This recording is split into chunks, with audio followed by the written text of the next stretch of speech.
আপনি কি সারা জীবন আপনার নামাজ ভেঙে ফেলবেন?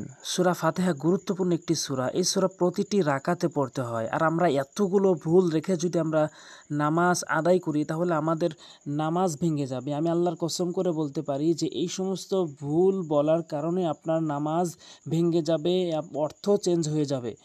আসুন আমরা 5টি মিনিট সময় দিয়ে আমরা এই সূরা ফাতিহা শুদ্ধ করে পড়ে নিই। কারণ এই সূরা ফাতিহা 95% লোকের এই জায়গাগুলোতে ভুল হয়, যার ফলে নামাজ ভেঙে যায়। আমরা কি কখনোই ঠিক করতে পারবো না? এই ভুলগুলো আমরা কি কখনো সংশোধন করতে পারবো না? আসুন আমরা 5টি মিনিট, জাস্ট 5 মিনিট সময় দিয়ে আমরা এই সূরা ফাতিহা শুদ্ধ করে শিখে নেই। শুরু করছি। আর এই চ্যানেলে শুদ্ধ করে কোরআন শিক্ষা দেওয়া হয়। আপনি সাবস্ক্রাইব করতে পারেন পরবর্তী ভিডিও পাওয়ার জন্য, আর অবশ্যই একটি লাইক করবেন। আসুন শুরু করছি। দেখুন আমাদের ভুলগুলো কোথায়। আউযু বিল্লাহি মিনাশ শাইতানির রাজিম। বিসমিল্লাহির রহমানির রহিম। আলহামদুলিল্লাহি। আমরা অধিকাংশ লোক যে ভুলটি করে থাকি সেটি হচ্ছে আলহামদু, এখানে বড় হার জায়গায় ছোট হা এনে উচ্চারণ করি, যার ফলে আমাদের নামাজ নষ্ট হয়ে যাওয়ার সম্ভাবনা থাকে এবং অর্থ চেঞ্জ হয়ে যায়। বলতে হবে আলহামদু, হাটি হলকের মাঝখান থেকে ভর দিয়ে চাপ দিয়ে আলহামদু আলহামদু এভাবে আমরা উচ্চারণ করব। লিল্লাহি, লাম এখানে একালিফ টেনে পড়ব। রব্বিল আলামিন, এবং এখানে যে মারাত্মক ভুলটি আমরা করে থাকি, রব্বিল আলামিন বলি, আইনের জায়গায় হামজা এনে উচ্চারণ করি, যার ফলে আমাদের অর্থ চেঞ্জ হয়ে যায়। আলামিন, আইনটি হলকের মাঝখান থেকে এভাবে ভর দিয়ে আলামিন এভাবে পড়ব, তাহলে আমাদের শুদ্ধ হবে। এরপরে অধিকাংশ লোক যেই ভুলটি করে সেটি হচ্ছে আর রহমানির রহিম বলে। আমরা এভাবে কখনোই বলবো না। এভাবে বলবো আর রহমানির রহিম।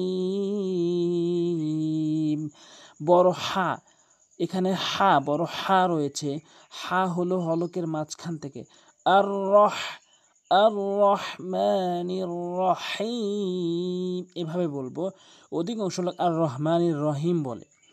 তো এরপরে হচ্ছে মালিকি ইয়াউমিদ্দিন,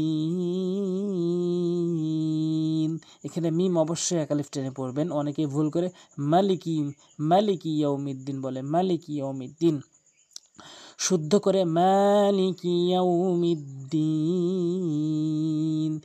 এরপরে যে মারাত্মক লেভেলের ভুলটি করে সেটি হচ্ছে ইয়াকা নাবুদু। ইয়াতে তাসদীদ রয়েছে, ডবল উচ্চারণ হবে। ইয়াকা নাবুদু। এরপরে যে ভুলটি করে সেটি হচ্ছে নাবুদু বলে, আইনের উচ্চারণটি বাদ দিয়ে ফেলে। আইনের উচ্চারণ হলকের মাঝখান থেকে। নাবুদু ওয়া ইয়াকা, ইয়া অবশ্যই টানবেন এবং ইয়ার উচ্চারণটি ডবল করবেন। ইয়াকা নাস্তাঈন, অধিকাংশ লোক নাস্তাঈন বলে, নাস্তাঈন। যারা নাস্তাঈন বলেন তাদের অর্থ চেঞ্জ হয়ে যায়। নাস্তাঈন, আইনটি হলকের মাঝখান থেকে। এরপরে আসুন ইহদিনাস সিরাতাল মুস্তাকিম। অধিকাংশ লোক মুস্তাকিম বলে, অর্থাৎ কফের জায়গায় কাফ এনে উচ্চারণ করে, যার ফলে অশুদ্ধ তেলাওয়াত হয়। মুস্তাকিম, কফটি জিহ্বার গোড়া উপরে তালুর সঙ্গে এভাবে মুস্তাকিম। কিম, যদি বলেন কিম হবে না, কিম এভাবে। এরপরে সিরাতাল্লাযীনা, অধিকাংশ লোক সিরাতাল্লাযীনা বলে। আমরা বলবো জিহ্বার আগা দাঁতের আগা নরমালি সিরাতাল্লাযীনা। এরপরে আনআমতা, অধিকাংশ লোক আনআমতা এভাবে বলে।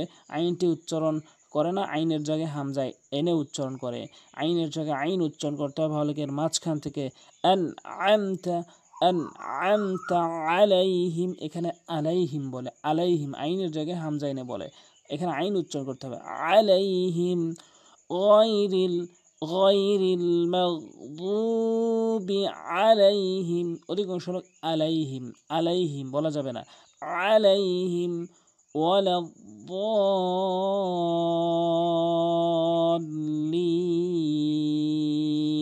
এই দতের কাছে অবশ্যই আপনি 4 আলিফ টানবেন। যে হরফের উপর এরকম মোটা চিহ্ন দেখবেন সেই হরফকে আপনি 4 আলিফ করে টেনে পড়বেন। তো আজকে এ পর্যন্তই। অবশ্যই রিকোয়েস্ট করব যে এই সূরা ফাতিহাটি আপনি শুদ্ধ করে শিখুন, কারণ এটি প্রতিটি রাকাতেই বলতে হয়। তো এই চ্যানেলে শুদ্ধ করে কোরআন শিক্ষা দেওয়া হয়। অবশ্যই আপনি সাবস্ক্রাইব করতে পারেন পরবর্তী ভিডিও পাওয়ার জন্য, আর অবশ্যই একটি লাইক করবেন। আজ এ পর্যন্তই। আসসালামু আলাইকুম ওয়া রাহমাতুল্লাহ।